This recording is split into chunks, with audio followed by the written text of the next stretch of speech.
sunshine, and when we kiss, isn't it bliss? Strawberry afternoon.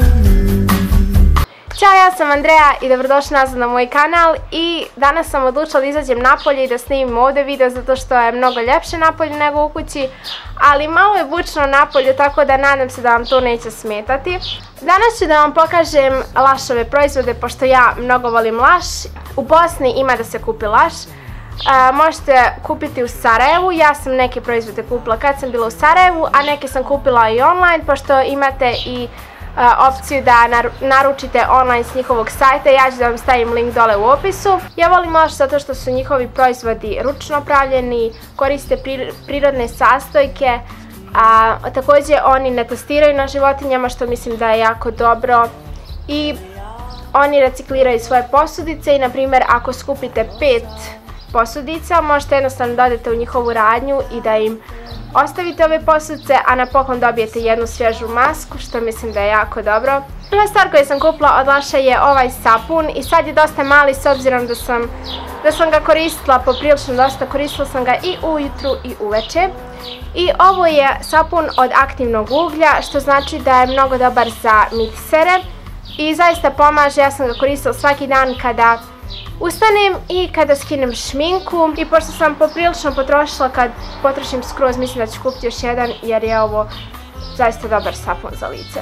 Zatim želim da pričam o njihovim najpoznatijim maskama koje se zovu Mask of Magna Minty. I ja ovdje imam dvije maske koje se zovu isto, međutim nisu iste. Na jednoj piše samo konzervirajuća, a druga je obična, što znači da ova samo konzervirajuća traje malo duže.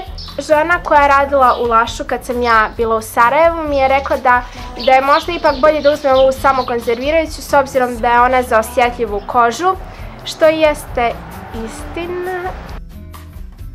Primijetila sam na primjer kad stavim ovu običnu da ona ima više efekat da se onako osuši na licu i da onako zategne dosta lice. Na primjer kad ih skinem, lice mi bude dosta mekano i baš onako, ne znam, baš onako nježno i baš dubinski čisti i jako su dobre maske. I na njima piše mentolska maska s peelingom koja dubinski čisti i tonira, osvježava i daje sjaj svemu što dotakne. Također ova maska nije samo za lice, već možete da stavite i na leđa ako imate bubuljice i ne znam, nije na vrat, pošto je jako dobra za bubuljice i baš onako isuši i uglavnom djeluje i meni se mnogo sviđa. Zatim imam kremu za lice koja se zove Vanishing Cream. Volim kad ljudi prolaze, ovo je baš neprijatno. I na njoj piše lagana, brzo upijajuća krema za lice s minimalnom količinom ulja, sprečava pojavu akni, pretjerano lučenje masnoće i pomaže u suzbijanju problematične T-zone.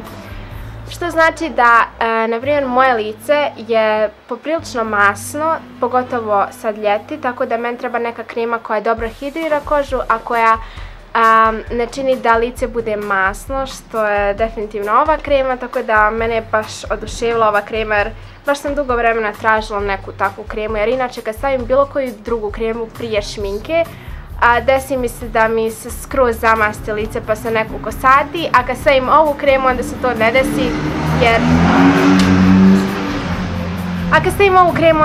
desi jer je zapravo jako dobra ako imate malo masniju kožu.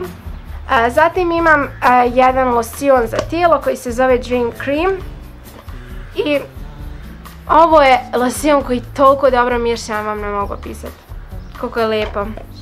Na njemu piše losion za ruke i tijelo, naš najpopularniji proizvod za osjetljivu i iznemirenu kožu, ne postoji bolje od ovog umirujućeg losiona. I također piše da je ona od ulja kamilice, lavande i zobenog mlijeka i zaista tako miriše baš onako prirodno, baš na lavandu i na zobeno mlijeko.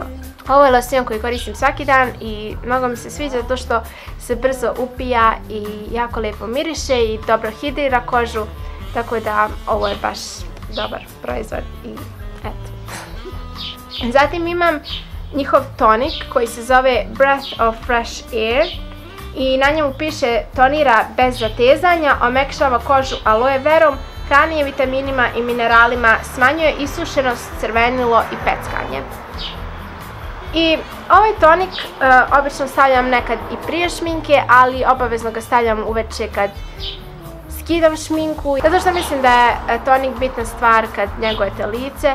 I također nekad, na primjer, kad treniram, onda nekad popršćem lice čim dođem kako se ne bi začepile pore, jer je ovo bitno da stavite i na primjer i prije šminke kako se ne bi začepile pore i kako se ne bi stvorile bubuljce. Također sam imala i bath bomb, ali sam potrošila, a vi znate koliko su Lush popularni po njihovim bath bombs jer su savršene, jer su onak baš zanimljive kad ih stavite u kadu i kad onak pjene i tako.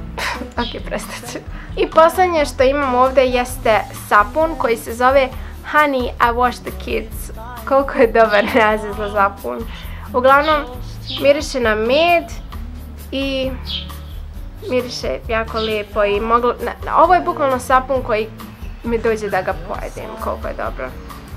I eto, to je bilo to što se tiče ovog videa, pokazala sam vam sve Lushove proizvode. Ne zaboravite, ako želite možete da pogledate njihov sajt, dole u opisu link kao i uvijek.